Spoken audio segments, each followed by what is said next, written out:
Okey, jadi Datuk, kalau kita tengok sekarang ini memang Mm-mm. COVID-19 banyak frontliner yang terlibat. Jadi peranan dan juga penglibatan bomba sebagai frontliner untuk menghadapi COVID-19, dan boleh juga Datuk perincikan setiap satu daripada 7 bidang tugas utama bomba ini, Datuk. Terima kasih Aiza. Sebenarnya sejak 2 hari bulan 2, apabila kita telah mendapat satu indikasi ada berlakunya penularan virus coronavirus ini bermula Hmm. daripada China, pun Mm-mm. berbincang dengan pihak NADMA, iaitu National Agency for Disaster Management Malaysia, Hmm. dan juga Ya. dengan Majlis Keselamatan Negara. Bomba telah pun bergerak memulakan tugas mereka sejak bulan 2 lagi, awal bulan 2. Dan Hmm. tugas-tugas yang dilaksanakan sebenarnya ada 7 tugas yang berkaitan dengan operasi COVID-19 ini. Hmm. Satunya adalah Humanitarian Assistance and Disaster Relief uh, uh, task yang kita buat. HADR ini adalah sebenarnya tugasan untuk membuat dekontaminasi ataupun nyah cemar bagi penumpang-penumpang warga Malaysia ni bawa balik daripada negara-negara yang mempunyai penularan COVID-19 yang tinggi, seperti China, Hmm. Hmm. seperti daripada Itali, dan juga dari Iran dan Indonesia. Dan tugas ini 5 operasi telah pun kita buat. Tugas yang kedua yang kita buat juga adalah pemindahan mangsa yang dilihat sebagai positif ataupun mangsa yang jatuh di dalam PUI ataupun PUS. Dan ini kita Hmm. bekerjasama dengan Primeliner yang lain, khususnya daripada KKM, dan 196 operasi telah kita buat. Satu Ya. lagi adalah disinfeksi kawasan epicenter. Epicenter ni sebenarnya, Aiza dan Muaz, epicenter Mm-mm. ni adalah merupakan titik yang di dalam zon merah tu yang mana penularan itu bermula. Orang tu memang positif. Gejala tu memang ada. Jadi dekat sinilah kita panggil sebagai epicenter. Kita ambil contohnya di dalam KL ni. Sebagai contohnya Masjid Tabligh Sri Petaling. Di dalam masjid itu berlakulah gejala yang menunjukkan simptom dia ni positif COVID-19. Jadi Mm-mm. Hmm. apabila bangunan ini dikosongkan, kitalah yang masuk dalam membuat tugas-tugas disinfeksi dia ataupun tugas nyah cemar ni. Dan ini sebanyak 57 operasi telah kita buat. Dan sanitasi awam yang paling popular ni adalah pembersihan-pembersihan yang melibatkan kawasan-kawasan awam, sama ada di zon merah, zon kuning ataupun di zon hijau yang diminta oleh pihak kerajaan negeri dan juga PBT. Kita telah buat 5,142 operasi. Ini Hmm. ini bilangan operasi, bukan bangunan lagi. Bangunan dia nanti saya bagi perangkaan. Mm-mm. Dan tugas yang satu lagi yang berkaitan dengan COVID-19 ini adalah pengurusan jenazah mangsa COVID. Kita Oh. Oh. membantu pihak KKM dan 3 operasi telah kita buat bersama dengan pihak KKM. Dan ini cukup berhati-hati memandangkan ianya suatu SOP yang cukup ketat bagi mengelakkan berlakunya jangkitan. Mm-mm. Dan satu lagi adalah pemeriksaan keselamatan kebakaran stesen kuarantin atau pusat kuarantin yang telah kenal pasti yang diwartakan oleh pihak KKM. Dan bangunan ini perlu kita periksa dari aspek keselamatan kebakaran sebelum mangsa ataupun pesakit-pesakit dibawa masuk. Hmm. Dan tugas yang lain ini adalah termasuk penghantaran bekalan keperluan makanan di kawasan-kawasan yang remote. Dan juga sebagai contohnya kita terlibat di dalam tugas disinfeksi untuk pelajar-pelajar IPT yang balik kampung kawasan zon hijau. Uh-uh. Jadi inilah 7 jenis tugas yang telah dibuat di masa operasi COVID-19 ini, Muaz dan Aizah. Mm-mm. Ya. Okey, jadi Datuk, kalau kita tengok juga berapa ramai agaknya anggota JPBM yang terlibat dalam operasi COVID-19 di seluruh dunia, seluruh negara setakat ini, Datuk. Sebab kalau kita tengok tadi meliputi pelbagai perkara yang harus dibantu kan? Ya. Mm-mm. Sebenarnya tugas COVID sini yang kita buat 7 tugas operasi COVID ini Mm-mm. pada masa yang sama kita juga menangani tugas-tugas kecemasan yang lain. Yang biasa buat tu kan. Biasa. Ya. Tetapi alhamdulillah di dalam tempoh PKP ni, setelah kita buat analisa ke atas perangkaan panggilan kecemasan, kita dapati bahawa ada penurunan dari panggilan kecemasan yang melibatkan kebakaran, yang melibatkan penyelamatan, termasuknya di air dan juga di jalan raya, dan juga tugas-tugas humanitarian ini. Bilangan anggota yang terlibat di dalam ops COVID-19 seluruh negara ni setakat ini, dah masuk dalam bulan 5 ni, hampir 5,000 orang sudah terlibat keseluruhan. Tetapi mereka ini di zon-zon yang tertentu, mereka ni penugasannya mengikut shift 12 jam, giliran 12 jam, jadi silih berganti. Dan kita kekalkan supaya dia punya moral dan juga dari aspek ketahanan mental dan juga fizikal mereka ini terpelihara, kerana di dalam melaksanakan tugas-tugas ini ianya cukup mencabar, satu. Keduanya dari aspek keselamatan dan juga perlindungan diri serta kesihatan diri itu hendaklah terjaga. Jadi kita kena berhati-hati.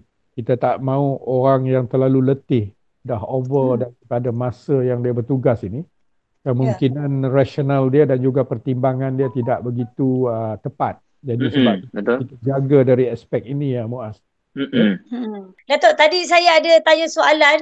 Bomba kita lihat aktif dalam menjalankan kerja-kerja sanitasi awam. Tapi boleh tak Datuk kongsikan statistik operasi Jabatan Bomba dan Penyelamat setakat ini, Datuk? Sebenarnya Haiza, sejak bermula kita buat tugas operasi sanitasi awam ni, sejumlah 5,146 operasi. Pun kita buat yang merangkumi 130 zon, iaitu 8 zon merah, 54 zon kuning dan 68 zon hijau mengikut pengkelasan yang telah dibuat oleh Pejabat Kesihatan Daerah atau PKD.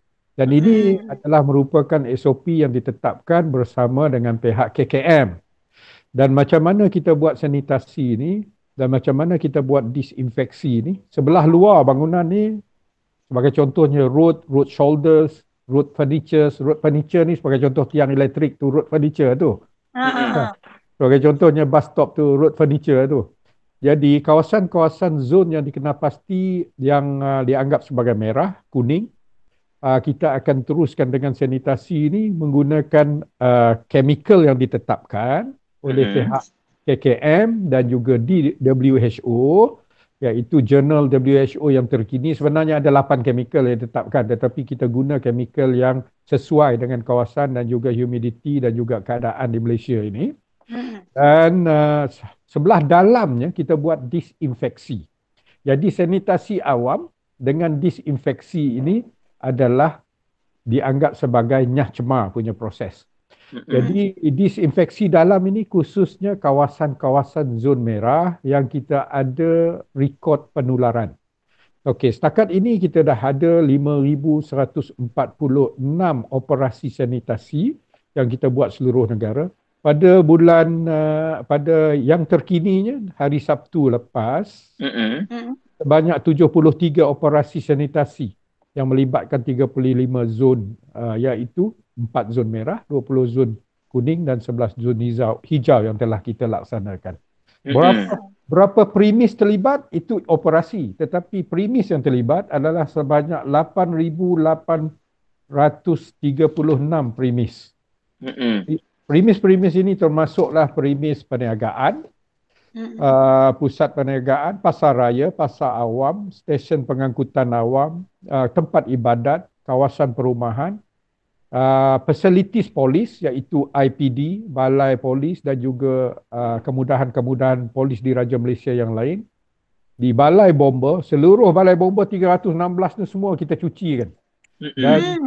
Dan juga bangunan-bangunan yang lain. Bangunan yang lain ini termasuk depo tahanan, immigration, termasuk juga penjara-penjara.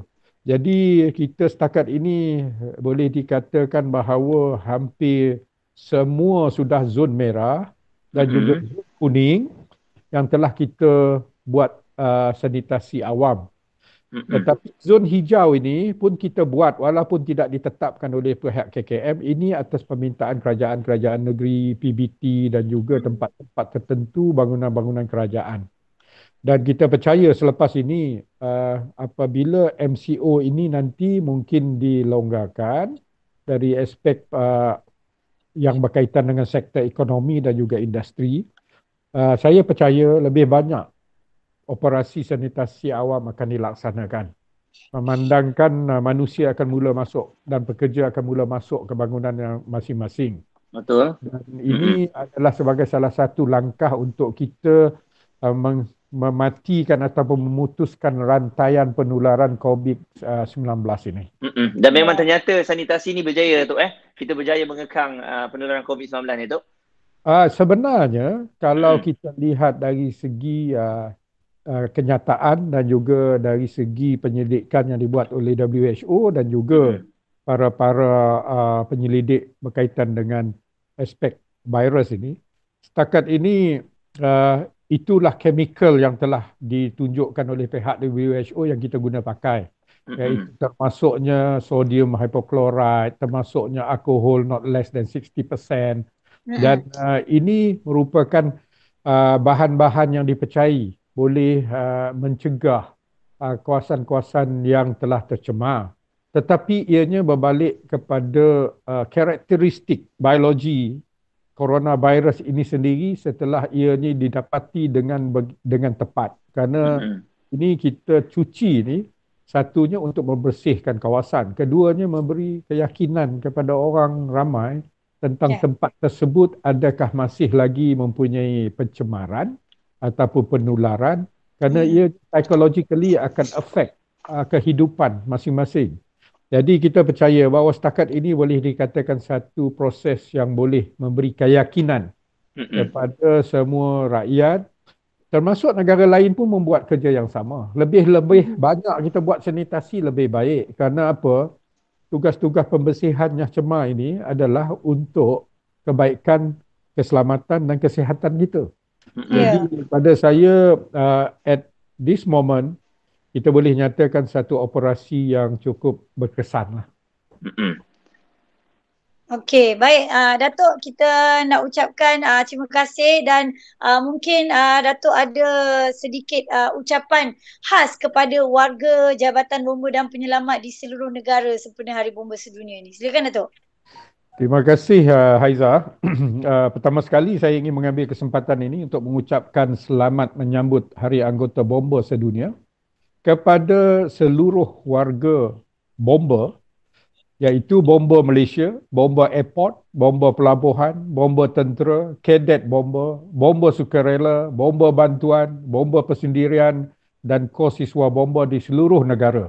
Dan juga kepada seluruh anggota bomba di merata dunia yang pada 4 hari bulan ini mereka akan membunyikan siren mereka pada jam pukul 12 tengah hari di seluruh dunia bagi memperingati jasa bakti pengorbanan yang telah diberi dan dihulurkan oleh para anggota bomba untuk masyarakat, bangsa dan negara masing-masing. Mereka ini adalah kita anggap sebagai wira yang tidak didendang tanpa mengira masa, suasana, situasi, ancaman, risiko, sentiasa menggadaikan nyawa sendiri demi keselamatan orang lain, untuk menyelamatkan nyawa, untuk menyelamatkan harta benda dan juga memastikan alam sekitar ini sentiasa terjaga.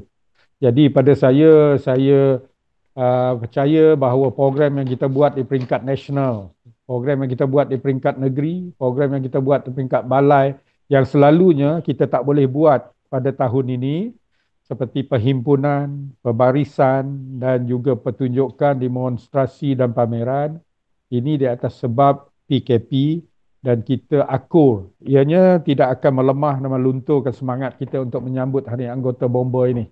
Dan kita percaya bahawa pengorbanan ini adalah sebenarnya untuk ibadah, untuk kita the hereafter nanti. Dan kita percaya bahawa masyarakat kini amat bersama dengan bomba, dan saya percaya kita akan terus menyantuni rakyat dan kita akan terus merakyatkan perkhidmatan bomba ini, kerana kita percaya tanpa rakyat tidak adalah perkhidmatan ini wujud.